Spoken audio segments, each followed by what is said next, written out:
नमस्कार and welcome you all to world affairs. मैं हूं प्रशांत वन। नाउ हाल ही में इंडिया ने जो किया है इसको आप एक जियोपॉलिटिकल चेकमेट कह सकते हैं। नाउ इंडिया और कनाडा के बीच में आज के समय एक डिप्लोमेटिक क्राइसिस चल रहा है।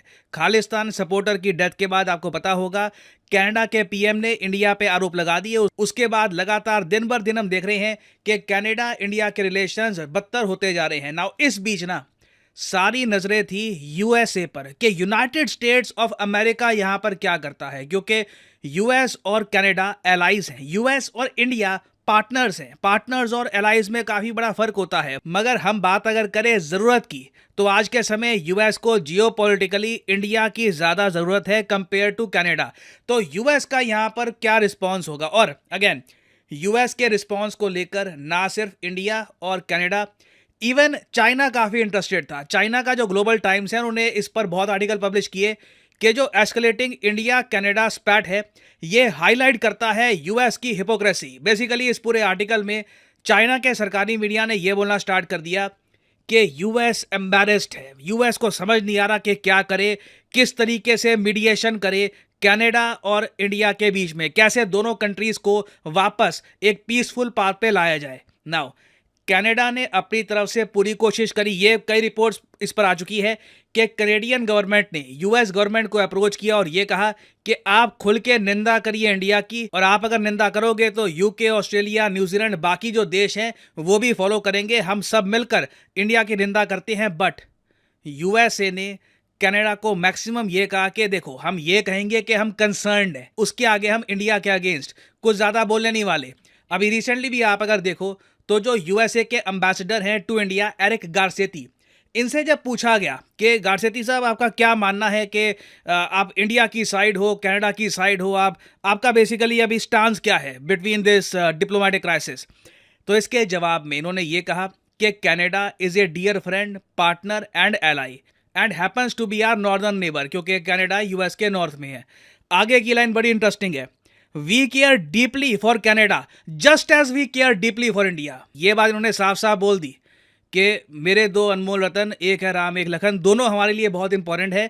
हम किसी भी कंट्री को ये नहीं कह सकते कि कनाडा सिंस हमारा नेबर है तो वो हमारे लिए ज़्यादा इंपॉर्टेंट है। Both the countries are deeply important for us. और आगे ये ऐड कर दिया कि before anybody leaves to judgement, घूम फिर के ना ऐसा जो भी आंसर आप देखोगे यूएस की तरफ से, एंडिंग उसकी ऐसे ही होती है कि जजमेंट पर अभी कूदना नहीं चाहिए, अभी इन्वेस्टिगेशन होनी बाकी है। मैंने आपको प्रीवियस वीडियो में दिखाया था कि कनाडा में जो ऑपोजिशन पार्टी के लीडर हैं पियर, वो भी सेम बात कह रहे हैं कि जस्टिन ट्रूडो ने बस एक स्टेटमेंट दी है, कोई फैक्ट नहीं दिया। तो यूएस का ये स्टांस था। अब इसके बाद इंडिया ने एक जियोपॉलिटिकल चेकमेट ये खेला, यूएस को ऑफिशियली ये कहकर कि आपके प्रेसिडेंट जो बाइडन, इन्हें हम इनवाइट करते हैं रिपब्लिक डे परेड के लिए।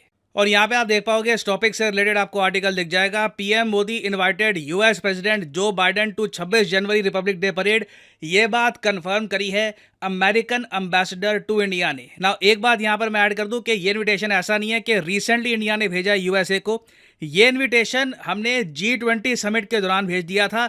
ये वही G20 समिट है जहां पर सबसे पहले ट्रूडो ने ये जो खालिस्तानी लीडर की डेथ है उसका इशू पीएम मोदी के साथ रेस किया था। समिट के बाद जब ये वापस कनाडा में गए, फिर अपने पार्लियामेंट में इन्होंने जो स्टेटमेंट है इस पर ये दे दी।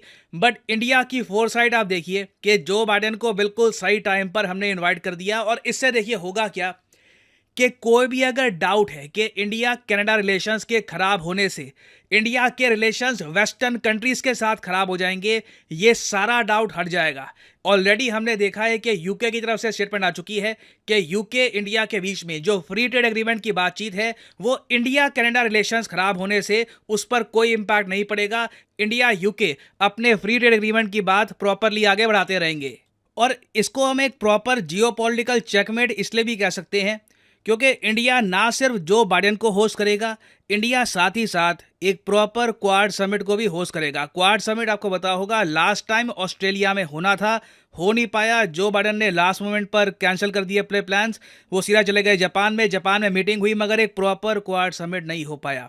तो अभी प्लानिंग ये चल रही है कि 26 जनवरी की जो परेड है उसे यूएस प्रेसिडेंट अटेंड करेंगे। अगेन मुझे हमेशा हंसी आती है जब भी कोई यूएस प्रेसिडेंट इंडिया की रिपब्लिक डे परेड अटेंड करता है। लास्ट टाइम मुझे याद है बराक ओबामा ने ये रिपब्लिक डे परेड अटेंड करी थी। यूएस प्रेसिडेंट को बिठा के ना इतने सारे रशियन वेपन्स उनके सामने हम दिखाते हैं। I mean literally S-400, BrahMos, Sukhoi के फाइटर जेट, इतना सारा Russian defence equipment US president के सामने से गुजरेगा। It is almost funny. But India का प्लान यहाँ पर यह है कि 26 जनवरी को जैसे ये परेड होती है, उसके बाद 27 जनवरी को ना जापान और ऑस्ट्रेलिया के जो लीडर्स हैं उनको भी इनवाइट किया जाए, और फिर उसके बाद 27 जनवरी को एक प्रॉपर क्वाड समिट होगा भारत में। इंडिया एक प्रॉपर मैसेज सेंड करेगा दुनिया में किसी भी कंट्री को, चाहे कनाडा हो चाहे चाइना, कोई भी कंट्री हो जिसको डाउट हो रहा है कि रीसेंट डेवलपमेंट की वजह से क्वाड कमज़ोर हो जाएगा, इंडिया के रिलेशंस जो है यूएस के साथ वो कमज़ोर हो जाएंगे, तो वो सारे डाउट्स बिल्कुल हट जाएंगे। तो इस टॉपिक से रिलेटेड अभी बहुत सारी डेवलपमेंट्स होनी बाकी है। एक मुझे डाउट थोड़ा ये है कि बाइडन की अगर तबीयत खराब हो जाए तो प्लान्स थोड़े बहुत बदल सकते हैं। बट यह भी इंटरेस्टिंग होगा देखना कि जिस तरीके से लास्ट टाइम आपको याद होगा नमस्ते ट्रंप टाइप का एक इवेंट हुआ था, तो नमस्ते बाइडन टाइप का भी कोई इवेंट होगा या नहीं होगा, देखना होगा। It will be very interesting. आने वाले कुछ दिनों में बहुत सारी इंटरेस्टिंग डिटेल्स निकल के आएंगी। मैं उनसे रिलेटेड आपके लिए अपडेटेड वीडियोस बाद में ले आऊंगा। और वहाँ पे जरूर देखना पड़ेगा कि अमेरिका वाकई किस साइड पे है, तो अभी कुछ ना कुछ समझ आई है। बाकी ये है कि अमेरिका की कल भी मैंने एक स्टेटमेंट देखी है, तो अभी उसकी समझ नहीं आ रही, क्योंकि अमेरिका ने भी बोला है कि फिर जो कनाडा है उनके इल्ज़ाम को भी ज़रूर देखना चाहिए, तो ऐसा बयान उन्होंने भी दिया है। यहाँ मेंशन इंडिया ने फाइनली जो बड़ा एक मूव खेला है वो यही है कि अमेरिकन प्रेसिडेंट जो बाइडन को बुला लिया है अपने रिपब्लिक डे पर एज ए मेहमान खसूसी, एज ए गेस्ट, एज ए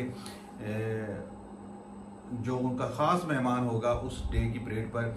और दूसरी उस पर उन्होंने क्या मजाक वाली बात की कि उनके सामने से हम इतना बड़ा जो साजो सामान है वो रशियन मेड जब उनके सामने से गुजारेंगे और अमेरिकन प्रेसिडेंट बैठ के देखता रहेगा।